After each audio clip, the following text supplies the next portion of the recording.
যে মদ খেয়ে রোজাদার দাবি করা যেমন বস্তুবাদ করে মুসলিম দাবি করা তার চেয়ে অনেক ভয়ঙ্কর, মুলুকিয়তের দালালি করে মুসলিম দাবি তার চেয়েও ভয়ঙ্কর। রাজনৈতিক বললে ইসলাম অস্বীকার হয়, কলেমা অস্বীকার হয়, কোরআনে পাক অস্বীকার হয়, তাওহীদ রিসালাতের বিরুদ্ধে যুদ্ধ করা হয়, সব বাতিলের মুলুকিয়তকে কবুল করা হয়, বাতিলকে বিজয়ী করা হয়, হকের বিরুদ্ধে যুদ্ধ করা হয়। আর অরাজনৈতিক বললে যা বলা হয় তার চেয়ে ভয়ঙ্কর হলো বাতিলের রাজনীতির দালালি করা। এভাবে বাতিলের রাজনীতি দালালি এখন দুনিয়ায় চলছে।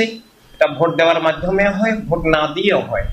ওদের ওদের ওদের কোনো কিছু স্বীকার করলেই হয়ে যায়। ওদের বর্ডার, ওদের মতবাদ, ওদের জাতীয়তাবাদ, ওদের শিক্ষা ব্যবস্থা, ওদের ওদের দিবস, এগুলো স্বীকার করলেই ওদের মতবাদ, রাজনীতি সবকিছুই কবুল করা হয়।